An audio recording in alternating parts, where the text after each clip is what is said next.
Hello everyone, welcome to this social science session. इस session में हम बात करने वाले हैं डेमोक्रेसी के बारे में। डेमोक्रेसी में भी मेनली हम बात करेंगे कि डेमोक्रेसी एग्जैक्टली होती क्या है। आपने अक्सर न्यूज़पेपर्स, रेडियो और टेलीविजन में डेमोक्रेसी के बारे में सुना होगा। आपने कई बार ये भी जानने की कोशिश की होगी कि भाई democracy exactly as a term होता क्या है। चलिए जानते हैं, पर उससे पहले मेरे पास आपके लिए एक छोटा सा सवाल है। आपको यह बताना है, क्या इंडिया एक डेमोक्रेटिक कंट्री है? और यदि वो है तो क्यों है? जी, आपका उत्तर एकदम सही है कि इंडिया एक डेमोक्रेटिक कंट्री है। चलिए अब ये जानने की कोशिश करते हैं कि डेमोक्रेसी होती क्या है। यदि आप देखें तो डेमोक्रेसी का मतलब होता है पावर ऑफ द पीपल।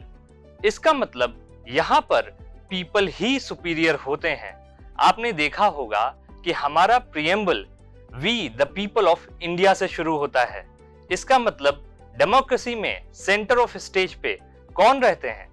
लोग रहते हैं। चलिए अब इसके बारे में थोड़ा सा डिटेल में जानने की कोशिश करते हैं। ये देखने की कोशिश करते हैं कि डेमोक्रेसी का मतलब क्या होता है।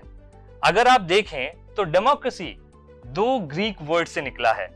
सबसे पहला वर्ड है डेमोस, जिसका मतलब होता है लोग, और दूसरा वर्ड है क्रेटोस, जिसका मतलब होता है रूल।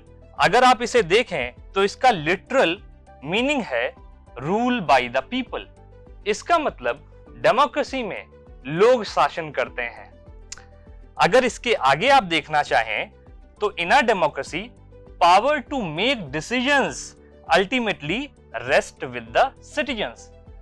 कहने का अर्थ है कि जिन्हें सिटीजन चूज करेंगे वही डिसीजन ले पाएंगे और कोई डिसीजन नहीं ले सकता है। चलिए इसकी एक फॉर्मल डेफिनेशन भी देखते हैं। तो democracy is a form of government in which the rulers are elected by the people. मतलब लोग ही अपने लीडर्स को चूज करते हैं और वो लीडर उनके बिहाफ पे डिसीजन लेते हैं। अब डेफिनेशन देखते हैं अब्राहम लिंकन के टर्म्स में। अब्राहम लिंकन यूएसए के पूर्व प्रेसिडेंट थे। उनका कहना था democracy is a government of the people, bye the people and for the people. मतलब ये लोगों की गवर्नमेंट है और लोगों के द्वारा बनाई जाती है और लोगों के लिए ही काम करती है। चलिए अब कुछ डेमोक्रेसी के फीचर्स देख लेते हैं या ये जानने की कोशिश करते हैं कि डेमोक्रेसी की इंपॉर्टेंस क्या होती है। सबसे पहली इंपॉर्टेंस है कि डेमोक्रेसी इक्वालिटी और पार्टिसिपेशन को फोस्टर करती है। आपने देखा होगा कि हमारे कॉन्स्टिट्यूशन में सभी को इक्वल राइट दिए गए हैं और जब भी इलेक्शंस होते हैं तो चाहे वो गरीब हो या अमीर हो या वो किसी जाति का हो या धर्म का हो, वो वोट डालने जाता है और उसके वोट की इक्वल वैल्यू होती है। ये इंश्योर करता है कि हमारे देश में इक्वालिटी और पार्टिसिपेशन बना रहे। सेकेंड पॉइंट है foster human development. Democracy ensure करती है कि हमारे देश में ह्यूमन डेवलपमेंट हो। इसका मतलब है कि उन्हें लिटरेसी मिले, वो आगे बढ़ें और अपने लिए, अपने वेलफेयर के लिए काम कर सकें। थर्ड पॉइंट है protects fundamental rights and freedoms. आपके जो भी फंडामेंटल राइट्स हैं, आपको इक्वल ट्रीट किए जाने का, आपका अपने धर्म को फॉलो करने का या फिर आपको लिबर्टी मिलने का, ये सब डेमोक्रेसी प्रोवाइड करती है और इंश्योर करती है कि ये आपको मिलता ही रहे। Then we have encourages peaceful conflict resolution. आपने देखा होगा कि जब भी हमारे देश में किसी भी तरीके का कॉन्फ्लिक्ट होता है तो वो पीसफुली डेमोक्रेटिक तरीके से रिजॉल्व कर लिया जाता है, चाहे वो लोगों के बीच में हो या फिर दो डिफरेंट स्टेट्स के बीच में हो। लास्ट पॉइंट है leads to a more accountable government. आपके पास ये अधिकार है कि जब भी आपका मन करे आप अपनी गवर्नमेंट से सवाल कर सकते हैं। अगर आपको लगे कि कोई गवर्नमेंट अच्छे से काम नहीं कर रही है तो आप उसे रिमूव भी कर सकते हैं। चलिए अब कुछ स्कॉलर्स की ओर चलते हैं, वो डेमोक्रेसी को कैसे देखते हैं। स्कॉलर्स का व्यू जानना बहुत जरूरी हो जाता है ताकि हम रियली समझ सकें कि डेमोक्रेसी एक्चुअली फंक्शन कैसे करती है। इस दौरान हम 3 स्कॉलर्स के व्यू जानेंगे। सबसे पहले स्कॉलर्स हैं एरिस्टोटल।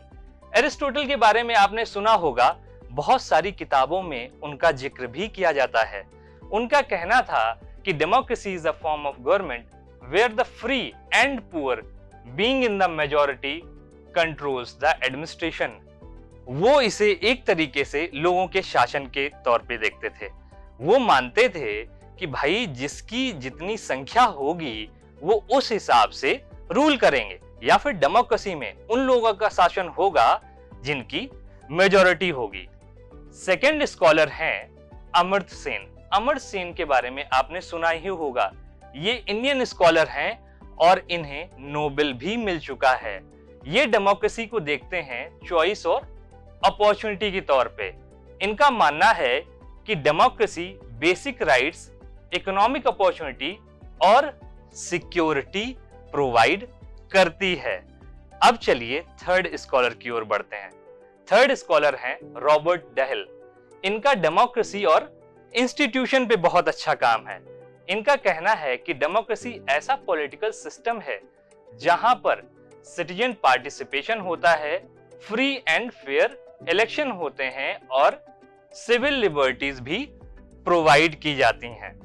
अभी तक आपने डेमोक्रेसी की डिफिनीशन और डिफरेंट स्कॉलर्स के व्यूज को देखा है। आई होप अभी तक आपको डेमोक्रेसी की डिफिनीशन क्लियर हो गई होगी। पर सेशन को खत्म करने से पहले मेरे पास आपके लिए एक छोटा सा टास्क है। आपको ये पता करना है कि 3 डेमोक्रेटिक कंट्रीज और 3 नॉन डेमोक्रेटिक कंट्रीज कौन कौन सी हैं और वो डेमोक्रेटिक या नॉन डेमोक्रेटिक क्यों हैं। आई होप आपको सेशन पसंद आया होगा। मिलते हैं आपसे नेक्स्ट सेशन में। Till than happy learning.